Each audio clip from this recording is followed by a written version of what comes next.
اور اس چھوٹی سی کتاب کو پڑھنے میں 2 راتیں صرف ہوئی، کیونکہ اس کو سرسری سے نہیں پڑھا جا سکتا تھا۔ اس نے مجھے بتایا کہ میرا خدا کون ہے، اللہ ہے۔ اس نے مجھے بتایا کہ خدا نے میرے لیے کون سا مذہب چنا ہے۔ اس نے مجھے ان باتوں کے بارے میں بتایا جس پر عمل کر کے میں زندگی بہترین طریقے سے گزار سکتی تھی، اور یہ بالکل سچ تھا۔ تو یہ ایک بڑا فرق تھا عام دانائی کے الفاظ میں اور حضرت محمد صلی اللہ علیہ وسلم کی احادیث اور قرآن کی آیات کے الفاظ میں، کیونکہ قرآن اور حدیث بالکل سچ پر مبنی ہے اور بہت ہی جامع الفاظ میں، کیونکہ یہ ہمارے لیے ہے، یہ مذہب، اس کی تعلیمات، یہ سب کچھ ہمارے لیے ہے۔ اور ساتھ کی طرف سے جو سب جانتا ہے، سب جاننے والا، اور خوش قسمتی سے یہ نام میں نے عیسائیت میں بھی پڑھا تھا، سب جاننے والا، لیکن مجھے مکمل طور پر ان معلومات کا علم نہیں ہو سکا جب تک کہ مجھے اسلام نہ ملا۔ لہٰذا یہ کہنے کی ضرورت نہیں ہے کہ اسی نالج سے انسپائر ہو کر اور طرز زندگی کے بارے میں مزید معلومات حاصل کی جو کہ اس قدر مکمل تھیں کہ یہ ساری دنیا کے مسائل کا حل ہے، یا ہو سکتی ہیں اگر ان پر صحیح طریقے سے عمل کیا جائے۔ میں اتنی انسپائر ہوئی کہ کچھ عرصے میں مسلمان ہو گئی، الحمدللہ۔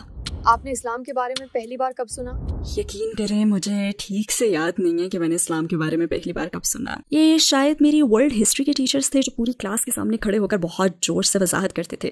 مجھے مس ولیم ابھی بھی یاد ہے، وہ بہت پرجوش تھیں کہ وہ کلاس کے سامنے کھڑی ہوں اور ایسا کہتی ہیں کہ یہ لوگ خود کو دن میں 5 مرتبہ دھوتے ہیں۔ وہ وضو کی بات کر رہی تھیں جو کہ مسلمان نماز سے پہلے کرتے ہیں، لیکن اس وقت میں اسلام کے بارے میں کچھ جانتی نہیں تھی، حتیٰ کہ اس لفظ سے بھی میں واقف نہیں تھی کہ یہ کوئی مذہب ہے یا پھر کسی شخص کا نام ہے جو اسی پر عمل کرتا ہے یا جو بھی ہے۔ مطلب میں بالکل ہی لا علم تھی، لیکن مجھے ان کا جوش یاد ہے ابھی تک۔ اور جب میں بعد میں مسلمان ہو گئی تب میں سمجھی کہ اچھا وہ اصل میں نماز سے پہلے وضو کرنے کی بات کر رہی تھی۔ یہ تو زبردست ہے۔ تو یہ کچھ اشارے تھے جو ظاہر ہوئے، لیکن میں چونکہ ٹیکساس میں بائبل بیلٹ میں رہتی تھی، مطلب وہاں پڑوس کے سارے گھر اپنی جگہ ایک چھوٹے سے چرچ کی مثال پیش کرتے تھے۔ چرچ جانا میری پرورش کا ایک اہم حصہ تھا، تو میں کبھی بھی کسی مسلمان سے ملی ہی نہیں تھی۔ یہ شروعات کچھ اجنبی جگہ سے ہی ہوئی، جیسے کہ ایک فلم جو میں نے دیکھی، یہ ماڈرن ٹرم اسلاموفوبیا پر مبنی تھی کیونکہ اس میں مسلم لیڈ رول منفی قسم کا تھا، جیسے غیر ملکی خواتین کا اغوا، ہاتھ کا کاٹنا، گردن اڑا دینا اور اسی قسم کی اسلام کو غلط طریقے سے پیش کرنے والی چیزیں تھیں۔ لیکن عجیب بات یہ ہے کہ میں نے اس فلم سے یہ میسج حاصل نہیں کیا، بلکہ فلم کے آخر میں وہ خاتون جسے اغوا کیا جانا تھا اس نے پردہ شروع کر دیا تھا، تو اس کا ایسے ڈریس میں تصور بس میرے ذہن میں رہ گیا۔ اسلام کے بارے میں خاص طور پر ریسرچ کرنے سے پہلے جو شخص مجھے اسلام سے متعارف کروا رہا تھا وہ مجھے با پردہ لباس پہننے کی طرف مائل کر رہا تھا، جیسے کہ ٹائٹ پینٹس اور شارٹ منی اسکرٹس کے بجائے تھوڑے ڈھیلے اور لمبے کپڑے پہنوں، لوگوں کو اپنا جسم دکھانے کے بجائے اپنی شخصیت دکھائی جائے۔ اور میں نے سوچا کیوں نہیں، یہ تو زیادہ آرام دہ ہے۔ اس نے کہا آپ کو میک اپ کی بھی ضرورت نہیں ہے۔ اور پھر ایک دن اس شخص نے کہا کہ کیا آپ کے پاس اسکارف ہے؟ تو میں نے کہا ہاں یہ رہا۔ اس وقت میں اسکارف فیشن کے طور پر گردن یا کمر کے گرد لپیٹ لیتی تھی، تو وہ مجھے کہتا کہ اچھا یہ ذرا مجھے دیں گی آپ؟ میں نے سوچا ٹھیک ہے۔ تو اس نے سوال کیا کہ کیا آپ اس سے اپنا سر ڈھک سکتی ہیں؟ میں نے سوچا یہ بھی کر لیتی ہوں۔ پھر اس نے سوال کیا کہ اب کیسا فیل ہو رہا ہے؟ اور میرا پہلا جواب تھا کہ ڈفرینٹ۔ پھر میں نے سوچا کہ چلو یہ بھی کر کے دیکھ لیتے ہیں، اور اس وقت سردیاں بھی تھی تو میرے پاس ایک اچھا بہانہ تھا اسے اوڑھنے کا۔ میں گہرے سبز رنگ کا اسکارف سر پہ لپیٹ کر ورلڈ ہسٹری کی کلاس میں چلی گئی۔ میرے ٹیچر آئے، انہوں نے حاضری لی اور میری طرف دیکھا تو کہا کہ آج کچھ ڈفرینٹ لگ رہی ہو۔ وہ ورلڈ ہسٹری ٹیچر تھے، انہیں پتا تھا کہ مسلمان کیسے نظر آتے ہیں۔ تو ہم نے اپنی کلاس مکمل کر لی اور پھر میں وہاں سے باہر آ گئی، تو میں نے کہا کہ یہ صرف ایک تجربہ ہے، مجھے مزید سوالات نہیں چاہیے۔ اور پھر میں مطالعے کے لیے اپنے دوست کے ساتھ لائبریری چلی گئی۔ ہم دروازے سے گزر رہے تھے اور میرا دوست بہت خوش تھا، اس نے کہا کہ دیکھو مسلمان بھی آ گئے۔ میں قریب آئی تو اس نے کہا کہ 1 منٹ، کیا یہ وہی ٹیمی ہے؟ خیر وقت گزرنے کے ساتھ جب ہماری سٹڈیز مکمل ہوئی تو میں نے پردہ کرنے کا فیصلہ کیا، لیکن میں نے اس طرح پردہ نہیں کیا جس طرح ایک مسلمان کو کرنا چاہیے، بس اپنا سر ڈھکنا شروع کر دیا تھا۔ مجھے اس وقت مکمل پردے کا علم بھی نہیں تھا، مجھے کسی نے بتایا ہی نہیں تھا، تو تھوڑا تھوڑا کر کے میں اسلام میں پردے کے کانسیپٹ کو اچھی طرح سمجھنا شروع ہو گئی، اور یہ بہت ہی آرام دہ اور محفوظ تھا۔ میں نے دوپٹہ پہننا شروع کر دیا تھا، مجھے اسلام کی بنیادی سی نالج تھی، لیکن یہ طے تھا کہ میں اگلا قدم اٹھانے کے لیے تیار ہوں۔ میں اس عقیدے کو اپنا طرز زندگی بنانے کے لیے تیار تھی، اور خوش قسمتی سے مجھے یہ موقع بھی ملا کہ مجھے امام صاحب کے گھر لے جایا گیا۔ میں ایک اور شخص کے ساتھ ان کے سامنے بیٹھ گئی جو میری مدد کے لیے آیا تھا، اور اسی نے امام سے گزارش بھی کی تھی کہ میں مسلمان ہونا چاہتی ہوں۔ امام نے کہا کہ اچھا آپ اسلام کے بارے میں کیا جانتی ہیں؟ مجھے تو جلدی تھی کہ بس میں اپنے عقیدے کا اعلان کروں اور چلی جاؤں، کیونکہ مجھے بتایا گیا تھا کہ بس یہی کرنا ہے جو کہ مسلمان بننے کے لیے ضروری ہے۔ لیکن امام میرے سے زیادہ دانش مند تھے، انہوں نے یہ جاننا ضروری سمجھا کہ میں جو کچھ کرنے جا رہی ہوں مجھے اس کے بارے میں بنیادی علم حاصل بھی ہے یا نہیں۔ پھر انہوں نے بیان کیا کہ اللہ تعالیٰ کون ہے، تو میں نے کہا کہ ہاں مجھے پتہ ہے۔ پھر انہوں نے نبیوں کا پوچھا، پھر وہ اگلی بات پر آئے کتابوں پر یقین کے بارے میں، اور پھر موت کے بعد زندگی، تقدیر، یعنی وہ چیزیں جو پہلے سے ہمارے نصیب میں لکھ دی گئی ہیں۔ کیا آپ کا ان باتوں پر یقین ہے؟ تو میں نے کہا جی ہاں۔ انہوں نے کہا کہ ان سب چیزوں کے ساتھ کچھ ذمہ داریاں بھی نافذ ہوتی ہیں، کیا آپ وہ ذمہ داریاں نبھانے کے لیے تیار ہیں؟ اور میرا جواب ہاں میں تھا، الحمدللہ۔ وہ کیا چیز تھی جس سے ڈر کر آپ اپنا یہ آخری قدم اٹھایا اور مسلمان ہو گئیں؟ دراصل ایسی کوئی چیز نہیں تھی جس نے مجھے مسلمان بننے کے لیے ڈرایا ہو۔ ہاں، کچھ لوگ میری سیفٹی کے حوالے سے فکر مند تھے کیونکہ وہ اسلام کے بارے میں متعصب تھے، تو وہ اپنے طور پہ میری حفاظت کی کوشش کر رہے تھے۔ لیکن اسلام میں نے جو بھی دیکھا تھا کہ ان کی اس مخالفت نے بھی مجھے اسلام کے انتخاب ہی کی طرف مائل کیا، بلکہ مجھے اپنے فیصلے پر زیادہ بھروسہ ہوا کیونکہ جو مخالفت میں نے دیکھی تھی اس کی بنیاد اصل نالج کے بغیر تھی۔ اس کے برعکس میں جو بھی کرنے جا رہی تھی میرا اس پر یقین بڑھتا گیا۔ بلکہ سچی بات تو یہ ہے کہ اسلام کا انتخاب میری زندگی کا وہ بہترین فیصلہ ہے جس پر مجھے کبھی بھی افسوس نہیں ہوا۔ انشاءاللہ میں اسی راستے پر جان دوں گی، اور انشاءاللہ میری آخری سانس بھی اشہد ان لا الہ الا اللہ واشہد ان محمدا عبدہ ورسولہ پر نکلے گی۔ اس لمحے کے بارے میں سب سے زیادہ خوبصورت چیز یہ تھی جو مجھے بتائی گئی کہ اس عقیدے کے اعلان کے ساتھ ہی میں سارے گناہوں سے پاک ہو جاؤں گی اور یہ ایک فریش سٹارٹ ہوگا۔ ہاں، اس قسم کی وضاحت کا تجربہ مجھے عیسائیت میں بھی ہوا تھا، لیکن جب میں عیسائیت میں تھی تو میں نے ایسا محسوس نہیں کیا تھا جو اس دفعہ مجھے محسوس ہوا۔ آپ کی فیملی اور ارد گرد دوسرے لوگوں نے آپ کے قبول اسلام پر کیسا رد عمل دیا؟ کیا اب بھی سچویشن ویسی ہی ہے؟ جیسے کہ میں نے بتایا کہ میرے مسلمان ہونے پر کچھ لوگ میرے لیے فکر مند تھے، اور انہی میں سے ایک میری ماں بھی تھی۔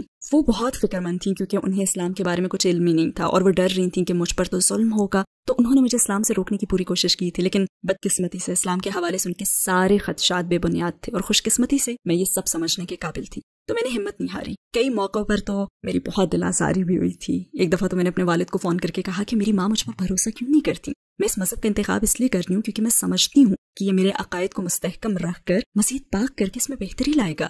تو انہوں نے کہا کہ میں نے تمہاری پرورش صحیح راستے پر چلنے کے لیے کی ہے، اگر تمہیں یہ راستہ صحیح لگتا ہے تو ضرور آگے بڑھو۔ اور ان کی سپورٹ کے بعد تو میں اور بھی مستحکم ہو گئی تھی، اور پوری سوسائٹی کو لے کر تو میں نے کوئی ایسا مشکل وقت گزارا ہی نہیں کیونکہ لوگ اچھی سمجھ رکھتے تھے اور اسلاموفوبیا اتنا زیادہ نہیں تھا۔ ہاں، زیادہ تر لوگوں کو تجسس ہوتا تھا تو میں ان کے سوالات کے جواب دینے کی کوشش کرتی تھی۔ اور اس کے بعد مجھے حج کا بھی تجربہ ہوا، مکہ کی زیارت کا۔ یہ تھوڑا تھکا دینے والا تھا، صحرا کے بیچ میں یہ سب جسمانی طور پر بہت مشقت طلب تھا۔ کعبہ، وہ مقام جہاں حضرت ابراہیم علیہ السلام اور ان کے بیٹے حضرت اسماعیل علیہ السلام نے اللہ کا گھر تعمیر کیا، وہی کعبہ جہاں لوگوں کو اللہ کے حکم سے اس مقام کی طرف عبادت کرنے کا حکم دیا گیا، اور پھر جہاں حضرت محمد صلی اللہ علیہ وسلم کو قرآن ملا۔ اللہ تعالیٰ کا یہ کلام حضرت جبرائیل علیہ السلام کے ذریعے اس دنیا میں اتارا گیا اللہ کے چنے ہوئے بندے پر، یعنی حضرت محمد صلی اللہ علیہ وسلم پر، اسی مقام پر۔ اور میں وہاں کھڑی تھی۔ اس وقت میں نماز کا انتظار کر رہی تھی، اور میرے ساتھ ہی ایک مصری بہن تھی، وہ ایک قرآن ٹیچر تھی، اور میری بائیں جانب ایک الجیرین بہن تھی۔ مصری بہن قرآن پڑھ رہی تھی اور اس کی آواز بہت خوبصورت تھی، اور میں سن رہی تھی اور قرآن میں دیکھ رہی تھی اور الفاظ کی خوبصورتی محسوس کر رہی تھی، حالانکہ مجھے کچھ سمجھ نہیں آ رہا تھا۔ میں بس ادھر ادھر سے الفاظ کو سمجھنے کی کوشش کر رہی تھی۔ تبھی مجھے خیال آیا میرے نبی صلی اللہ علیہ وسلم پر اسی مقدس جگہ کے قریب نازل ہوئے تھے۔ میں ادھر ادھر دیکھ رہی ہوں کہ یہ کیسے ہوا کہ ایک ٹیکساس کی رہنے والی ایک مصری اور الجیرین بہن کے درمیان موجود ہے۔ دنیا کے کتنے مختلف حصوں سے لوگ وہاں آئے تھے، اور کیا چیز ہمیں جوڑ رہی ہے؟ یہ کوئی معمولی چیز نہیں ہے، یہ عقیدہ ہے، اللہ تعالیٰ کی وحدانیت ہے، یہ نبی صلی اللہ علیہ وسلم سے محبت ہے، اور اس کتاب سے محبت ہے۔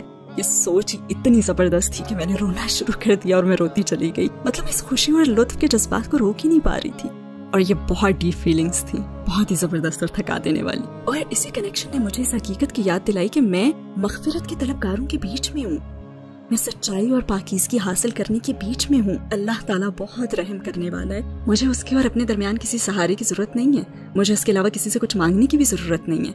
اور اسی نے تو مجھے یہ موقع دیا کہ میں اس کے گھر آؤں اور انسانیت سے کنیکٹ ہو جاؤں، اس انسانیت سے، شروع کے وقتوں سے ہی اہل ایمان سے، اور اسی کمیونٹی کا حصہ بن جاؤں۔ یہ ایک ایسا کنیکشن تھا جس کا تجربہ مجھے پہلے کبھی بھی نہیں ہوا تھا، اور میں اس کے لیے بہت شکر گزار ہوں۔ اگر آپ کو نبی کریم صلی اللہ علیہ وسلم کی حیات سے کسی ایک دن کو دیکھنے کا موقع ملے تو آپ کس دن کا انتخاب کریں گی؟ کیا میں شروع کے دنوں کا انتخاب کروں جب آپ صلی اللہ علیہ وسلم غار حرا میں تھے اور حضرت جبرائیل علیہ السلام آئے، آپ کو پکڑ کر بھینچا اور پڑھنے کا کہا، پھر آپ صلی اللہ علیہ وسلم نے انہیں افق پر دیکھا، اور پھر اپنی زوجہ حضرت خدیجہ رضی اللہ تعالیٰ عنہا کے پاس تشریف لے گئے، جنہوں نے تصدیق کی کہ یہ سب حقیقت تھا، کوئی خواب نہیں، اور ہو بھی نہیں سکتا، کیونکہ آپ صلی اللہ علیہ وسلم ایک بہترین انسان تھے، ہمیشہ دوسروں کا بھلا چاہتے تھے۔ تو یہ وہی دن ہوگا، یا پھر وہ دن جب آپ صلی اللہ علیہ وسلم نے اپنے خاندان کو اسلام کے بارے میں بتانے کی کوشش کی اور سب کو کھانے پر دعوت دی، اور صرف ایک بچے نے، حضرت علی رضی اللہ تعالیٰ عنہ نے کہا کہ ہاں میں آپ صلی اللہ علیہ وسلم کی پیروی کروں گا۔ یا پھر یہ وہ دن ہوگا جب 25 سال کی خوبصورت رفاقت کے بعد آپ صلی اللہ علیہ وسلم کی زوجہ کا کافروں کی طرف سے مومنین پر مسلط کی گئی جلا وطنی میں فاقہ کشی کی وجہ سے انتقال ہو گیا، اور اس وقت آپ صلی اللہ علیہ وسلم ان سب سے کیسے نمٹے ہوں گے؟ یا پھر وہ دن ہوگا جب آپ صلی اللہ علیہ وسلم کو اپنا گھر مکہ مکرمہ چھوڑنا پڑا کافروں کے ظلم و ستم کی وجہ سے، اور حقیقت تو یہ تھی کہ وہ آپ صلی اللہ علیہ وسلم کو نعوذ باللہ قتل کرنا چاہتے تھے۔ یا پھر وہ دن ہو گئے جب آپ صلی اللہ علیہ وسلم نے رات کو مکہ سے یروشلم کا سفر کیا، جنتوں میں اٹھائے گئے، اور ہر جنت میں دوسرے نبیوں سے ملاقات کرنا، یہاں تک کہ اپنے رب کے پاس جا پہنچے، اور اللہ تعالیٰ نے آپ صلی اللہ علیہ وسلم کو نماز پڑھنے کا کہا۔ پھر آپ صلی اللہ علیہ وسلم نماز کے اس تحفے کو لے کر واپس آئے، اور اہل ایمان نے اسے خوشی سے قبول کیا، اور کافر آپ صلی اللہ علیہ وسلم کو نعوذ باللہ دیوانہ سمجھتے تھے۔ یا پھر یہ وہ دن ہو گیا جب آپ صلی اللہ علیہ وسلم کا وصال ہوا، وہ دن جب دنیا نے آخری نبی کو کھو دیا۔ موت کے فرشتے نے آپ صلی اللہ علیہ وسلم سے آپ کی ترجیح پوچھی، آپ صلی اللہ علیہ وسلم نے اس دنیا پر اللہ تعالیٰ کو ترجیح دی۔ میرے خیال سے جو دن میں چنوں گی ایک بڑی امید کے ساتھ، یہ وہ دن ہوگا جب میں آپ صلی اللہ علیہ وسلم سے ملاقات کروں گی انشاءاللہ، حوض کوثر پر، وہ متبرک پانی جو سارے درد دھو دے گا اور پاک کر دے گا، ساری بری یادیں بھلا دے گا، اور ہمیں جنت میں داخل ہونے کے لیے تیار کر دے گا انشاءاللہ۔ مجھے یہی چاہیے۔ میں 14 سال سے تقریریں کر رہی ہوں اور انٹرویو دے رہی ہوں، اور یہ پہلی دفعہ ہے کہ کسی نے مجھ سے ایسا سوال کیا۔ بہت ہی خوبصورت سوال ہے، بہت شکریہ۔ وہ لوگ جو اسلام کی طرف آنے میں ہچکچاتے ہیں، ان کو یہ تشویش ہوتی ہے کہ اسلام قبول کرنے پر وہ زندگی کی رنگینیاں کھو دیں گے۔ تو آپ مجھے یہ بتائیں کہ کیا اسلام کے بعد آپ کی زندگی بورنگ ہو گئی ہے؟ اسلام کے بعد میری زندگی اتنی بھرپور ہو گئی ہے کہ میں بیان بھی نہیں کر سکتی۔ پوری دنیا مجھ پر کھل گئی ہے۔ میں ٹیکساس کی رہنے والی امریکی ہوں، میں ٹیکساس کے ذائقوں، فلیورز اور نیچر سے آشنا تو تھی، لیکن جب میں مسلمان ہوئی تو پھر میں یمن، قطر، پاکستان اور ترکیہ کے فلیور سے بھی آشنا ہوئی۔ ساری دنیا کے دروازے مجھ پر کھل گئے۔ مجھے ان کے کلچر کو اور لوگوں کو جاننے کا موقع ملا۔ میں نے ان کو جانا کیونکہ وہ میرے دینی بھائی اور بہن تھے، کیونکہ میرے خالق نے ان کو پیدا کیا تھا کہ ہم سب ایک عقیدے کی چھتری تلے اکٹھے ہو جائیں۔ تو اس طرح میں نے ایک زیادہ بھرپور زندگی کا تجربہ کیا ہے، جو زیادہ رنگین تھی، اور ایسی زندگی جہاں میں چیزوں کی زیادہ حوصلہ افزائی کر سکتی تھی۔ شاید کچھ لوگ کہیں کہ آپ تو باسکٹ بال اور والی بال کھیلتی تھیں، دوڑ بھی لگاتی تھیں، شاعری اور ڈرائنگ بھی کرتی تھی وغیرہ وغیرہ، تو ان میں کچھ چیزیں میرے لیے بہت اچھی تھیں، لیکن بعض اچھی نہیں بھی تھیں۔ بعض چیزیں مختلف ماحول میں کی جا سکتی ہیں۔ مثال کے طور پر اب میں باسکٹ بال اور والی بال پبلک میں کھیلنے کے لیے تیار نہیں ہوں، لیکن ہاں اگر کوئی ایسی پرائیویٹ جگہ ہو جہاں پہ صرف خواتین ہوں تو میں ضرور کھیلوں گی۔ اور اب تو کھیلوں کے حوالے سے مجھے جنگل میں پیدل چلنا، ہائکنگ اور ٹریکنگ کا بہت زیادہ شوق ہے۔ مجھے تیر اندازی سے بھی بہت زیادہ لگاؤ ہے، اور اس کے ساتھ ہی میں ایک بہت اچھی تیراک بھی ہوں اگر ماحول مناسب ہو۔ تو یہ کہ اب بھی خوش رنگ زندگی گزارنے کے بہت سے موقع ہیں، بے پردہ ہوئے بغیر بھی اور اس نامناسب ماحول کو اپنائے بغیر بھی، جہاں آپ مردوں کی نکاحوں کا مرکز بنتے ہیں، اور میں بھی یہی چاہتی ہوں، اور یہی میری روح کی طلب تھی۔ یہ زندگی تو عارضی ہے، لیکن آپ کا عمل ابدی ہے۔ آپ کے خیال میں ایک نو مسلم کو اسلام قبول کرنے کے فوراً بعد کس چیز کی زیادہ ضرورت ہوتی ہے؟ ایک نو مسلم کے لیے اسلام میں داخل ہونے کے بعد سب سے اہم چیز اخوت اور بھائی چارہ ہے، سپورٹ۔ میں فائنینشیل سپورٹ کی بات نہیں کر رہی، ہاں بعض اوقات اس کی بھی ضرورت ہوتی ہے کیونکہ وہ اپنی جاب کھو دیتے ہیں یا ان کی فیملیز ان سے منہ موڑ لیتی ہیں صرف اسلام قبول کرنے کی وجہ سے، لیکن ایموشنل سپورٹ زیادہ ضروری ہے۔ ویسے تو اللہ تعالیٰ ایسے لوگوں کے ساتھ ہے اور ہمیشہ رہے گا، لیکن ہم فطرتاً کمیونٹی میں رہنا پسند کرتے ہیں۔ تو ایک نو مسلم کے لیے ایک بہت بڑی بات ہے کہ وہ خود کو ایک کمیونٹی کا حصہ محسوس کرے۔ تو میں اس بات کی پرزور حوصلہ افزائی کرتی ہوں کہ اگر آپ کے علم میں کوئی ایسا ہے جو نیا اسلام میں داخل ہوا ہو تو ان کا ساتھ ضرور دیں، کیونکہ انہیں آپ کی ضرورت ہے، ایک بہن یا بھائی کی۔ آپ اپنا کوئی آخری اظہار خیال کرنا چاہیں گی؟ لوگوں نے انٹرویوز میں مجھ سے کئی دفعہ پوچھا ہے، یا پھر ایسے ہی کہ کیا اسلام مشکل نہیں ہے، کیا اس پر عمل مشکل نہیں ہے، اور بنا ہچکچاہٹ کے میرا جواب یہی ہوتا ہے کہ اصل مشکل اسلام کے بغیر کی زندگی ہے۔ اس مہربان پروردگار نے ہمیں یہ ایک تحفہ دیا ہے، لیکن ہمیں مجبور نہیں کیا، یہ آپ کے لیے ہے۔ اب آپ کی مرضی ہے، فیصلہ آپ کا ہے، اور انجام بھی اسی حساب سے ہے، لہٰذا سوچ سمجھ کر فیصلہ کریں۔